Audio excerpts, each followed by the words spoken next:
Вітаю вас, хлопчики та дівчатка. Сегодня речь пойдет о тепловых насосах. Первое. Хочу объявить благодарность правительству нашему, что оно повышает цену на газ. Это придает экономическую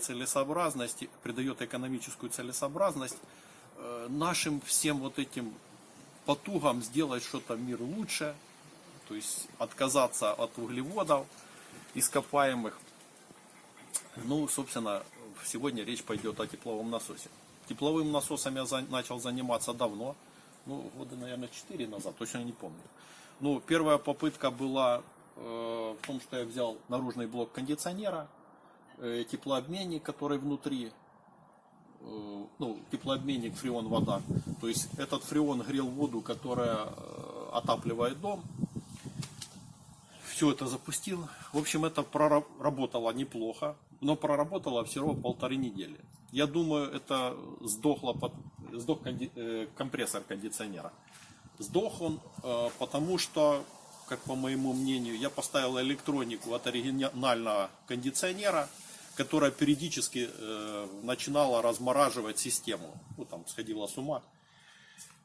Потому что поменялось расположение датчиков температуры. И это все, в общем, пошло в дисбаланс. Теперь у меня попытка номер 2, наверное. Может и 3. В общем, там трудно считать попытки. Она заключается в том, что вырыта яма. Яма, которой будет обложен кирпичом. И вход в дом. Он там справа.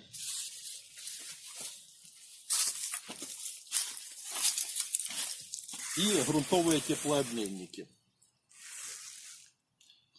Сейчас я покажу, начну с того, что покажу, как я делаю грунтовый теплообменник. Итак, что собой представляет теплообменник?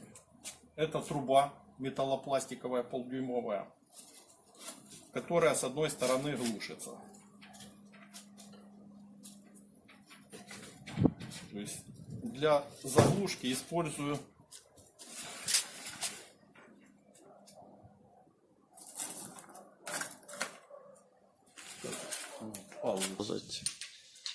так, для заглушки использую болты. То есть один болт, сделал из него нарезатель резьбы в металлопластиковой трубе. И потом такие же самые болты использую для заглушки. Надеюсь, выдержит давление, которое там будет. То есть хорошего герметика в трубу. Потом намазываю сам болт. И вкручиваю.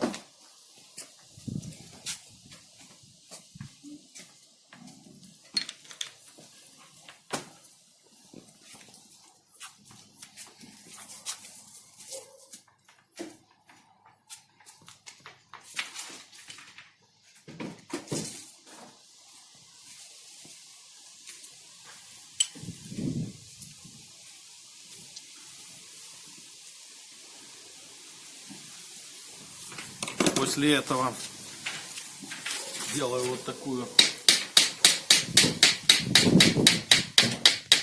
процедуру. Это делаю зачем? Для того, чтобы герметик, который я туда насунул, он упрессовался, то есть и закрыл нижнюю часть винт-болта. Теперь еще не все.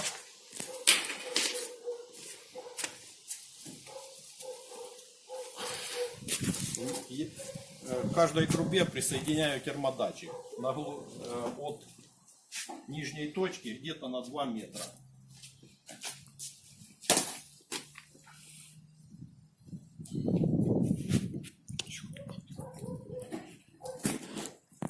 Приматываю изолентой, чтобы когда буду всовывать трубу, оно не оторвалось.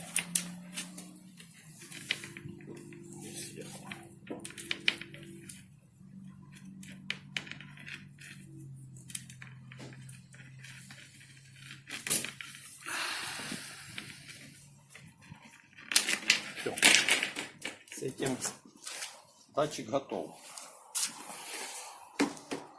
Теперь вторая часть.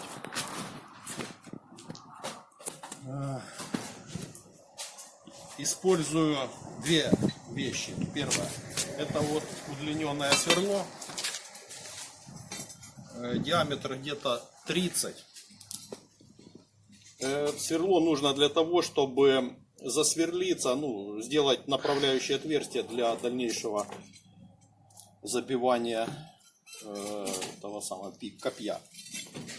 Не обязательно его удлинять, все равно мы на глубину сильно не сможем засверлиться.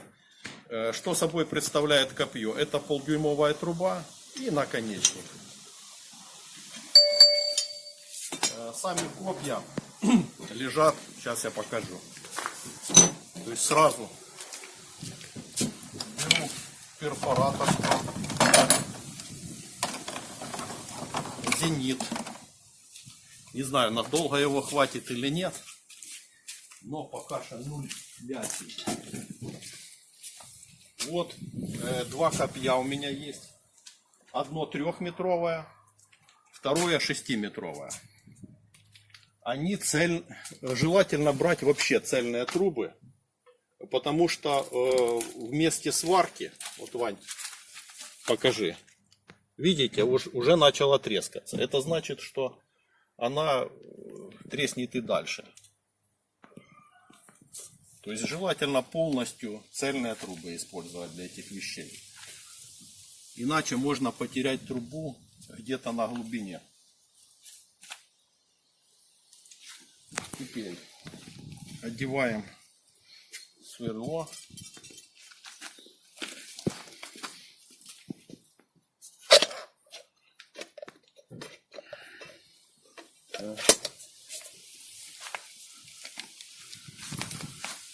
Подключаем.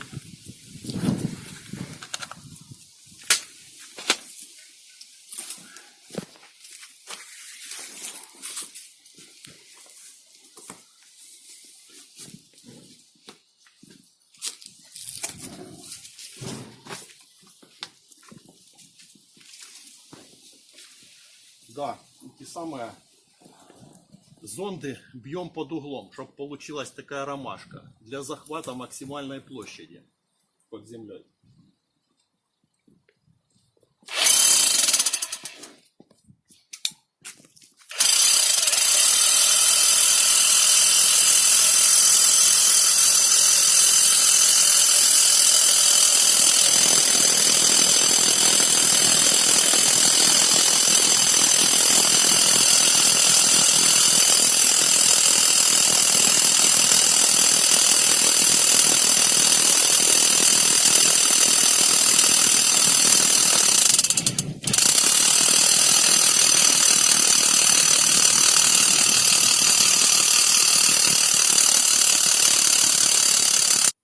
Я снимаю. Вот, в общем, отбивает все, что угодно. Сейчас будем, ну, я, наверное, дальше засверливаться не буду, сейчас вытяну и дальше уже буду пикой бить. Сейчас паузу нажимаю. Включил.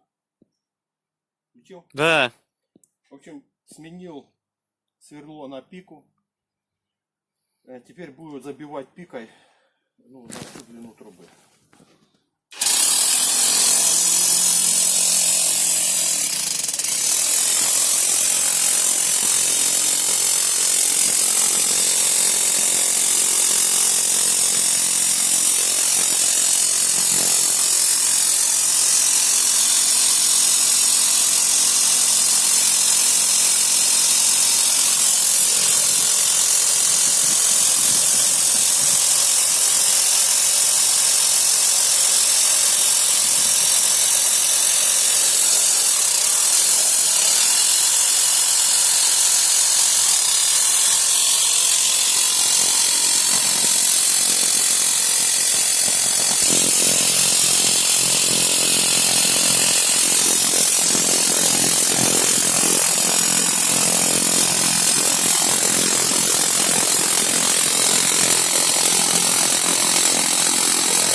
Обратите внимание, пока сверху было, шло медленно. Сейчас, видать, я прошел более такой утрамбованный грунт, либо может за счет того, что труба не так вибрирует, оно пошло легче.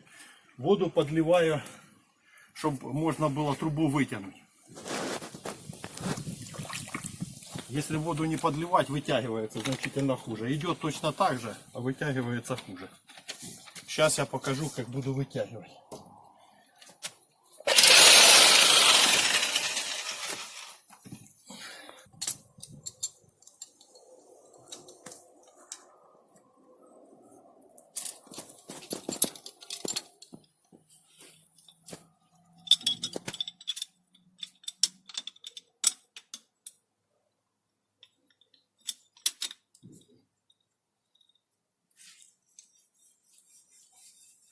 Труба идет достаточно легко.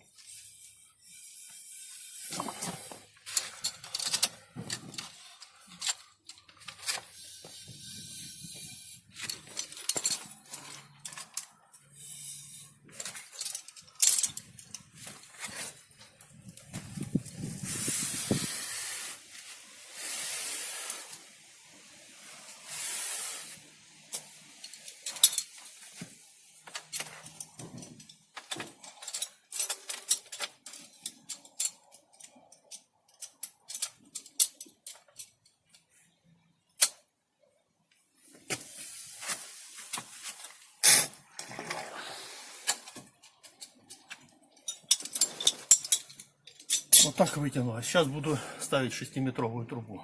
Пока пауза. Готово. В общем, ту трещину, что мы заметили, я подварил.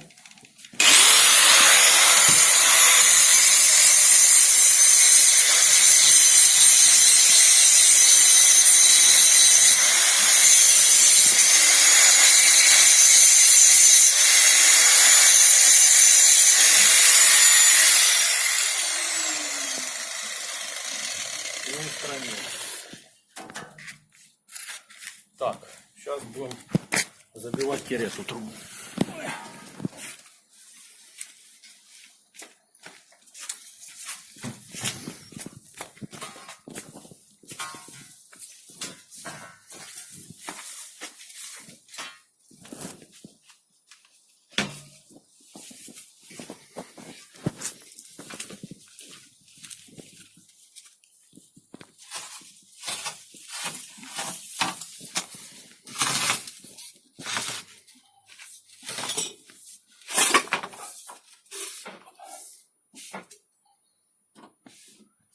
Вот так. Засунули. Теперь будем дальше бить. Сейчас водички подолью сразу.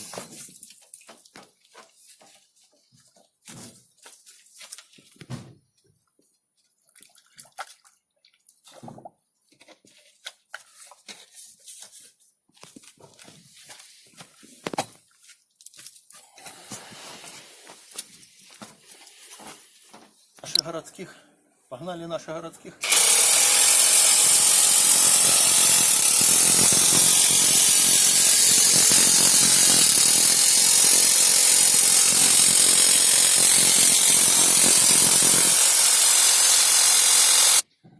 Ну вот, уже трубы 5 метров. В принципе, она идет, уже, конечно, хуже идет, но идет. Вот, посмотрите как.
похоже, надо водички.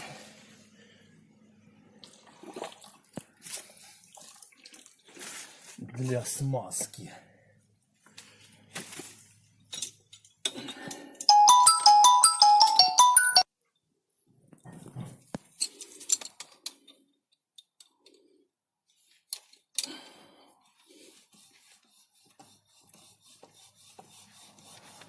Ой.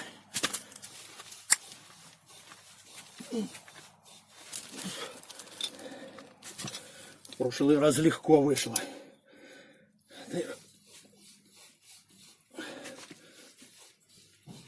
Ого. Наверное, надо помощь друга. Останавливай. Смотрите, как удачно. Бачите? Вот тут стык. А если бы отломался в середине, трубу пришлось похоронить. Бачите? В общем, вот трещина. В общем, труба желательно цельная. А если стык делать, то максимально вглубь, чтобы если осталось. Ну, оно вряд ли там. В основном будет именно сверху ломаться.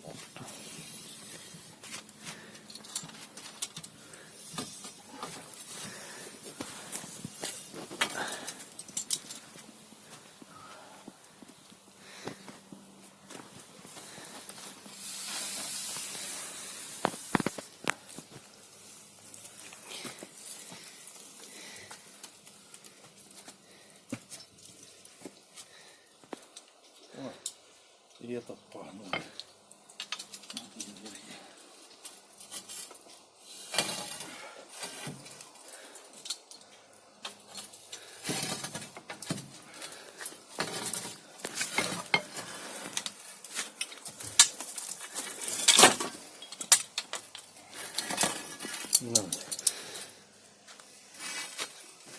Причем ломается, здесь зигзаг сделан.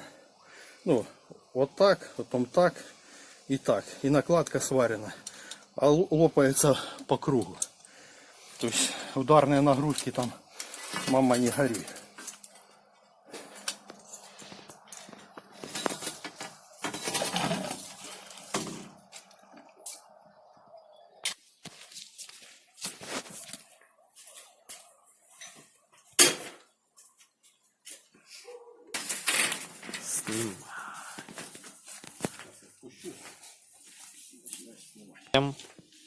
Так. Ну вот, запускаю трубу в полученное отверстие. Так, подравниваю в процессе запускания.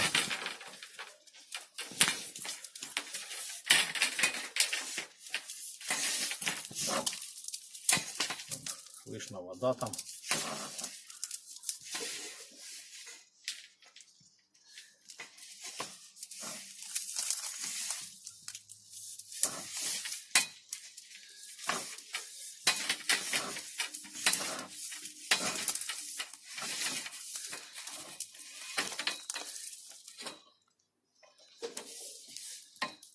Да, все уперлось. Ну, в принципе, вот и все. Ну, в смысле, с запуском зондов. Вот так. Иногда приходится прибегать и к таким средствам. Лебедка.